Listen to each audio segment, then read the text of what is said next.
हरे कृष्णा।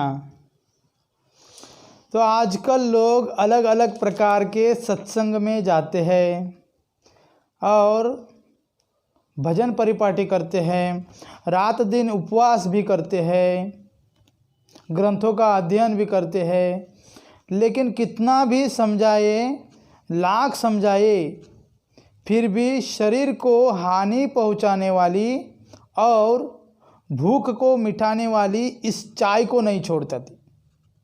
चाय को कभी नहीं छोड़ पाते।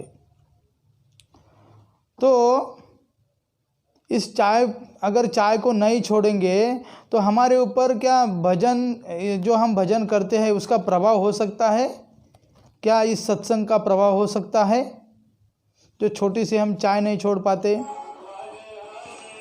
लोग बड़ाई करते हैं, हाँ हमारा सत्संग तो सबसे बड़ा और बहुत बड़ा है।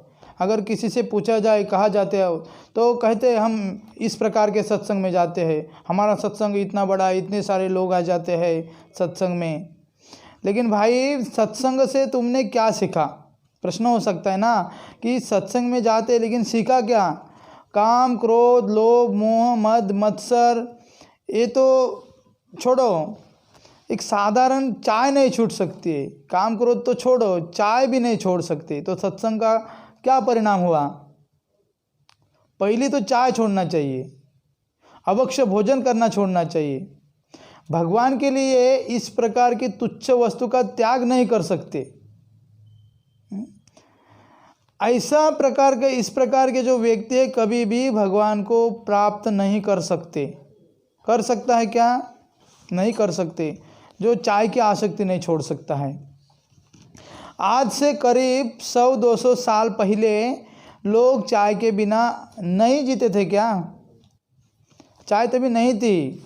विदेशियों ने, इस जो अंग्रेज है उन्होंने हम लोगों को चाय पिला पिला कर इसका गुलाम बना दिया। अब हम लोग जो दूध दही खाते थे, अब इस नशीले पत्ते का गुलाम बन गए, इस पत्ते का गुलाम बन गए हम लोग। चाय के नशेबाजों को यदि खाना नहीं मिले तो कोई बात नहीं, लेकिन ऐसा लगता है कि चाय के बिना तो उनके प्राण पखेरु उड़ जाएंगे, मर जाएंगे चाय के बिना। ऐसे है लोग। यह केवल मन का भ्रम मात्र है। ऐसे लोगों के पास यदि एक तरफ भगवान खड़े हो जाए और एक तरफ भगवान सामने आ गए, समझो उनके सत्संग के प्रभाव से, हाँ, और तुरंत कोई व्यक्ति उनके सामने चाय लेके आए तो भगवान को कहेंगे, भगवान थोड़ा आप बाजू में रहे, थोड़ा चाय ठंडी हो जाएंगी, चाय पीने के बाद आपको मिलेंगे।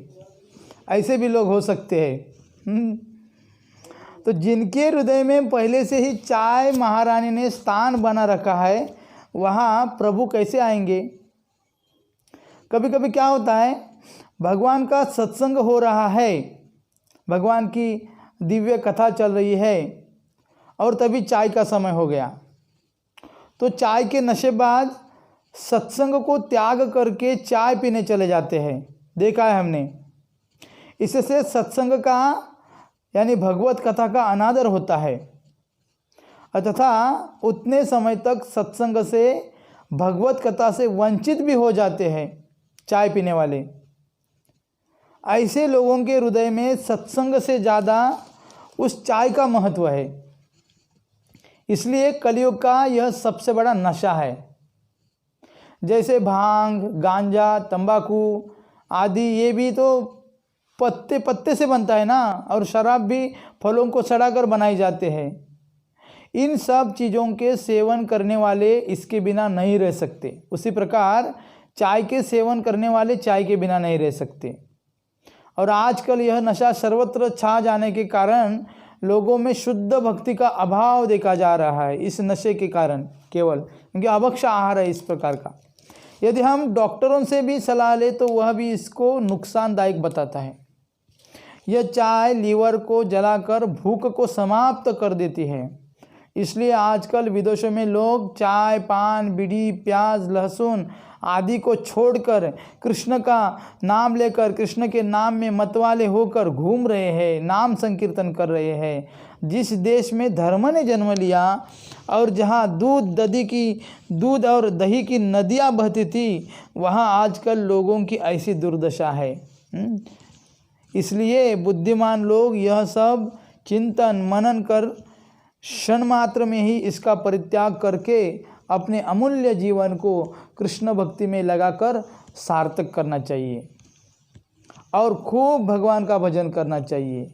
इस छोटी सी जो चाह है, छोटी सी वस्तु है, ये बाधा उत्पन्न करते हैं भजन में, मन के ऊपर प्रभाव डालते हैं, उसे त्याग करना चाहिए। हरे कृष्ण।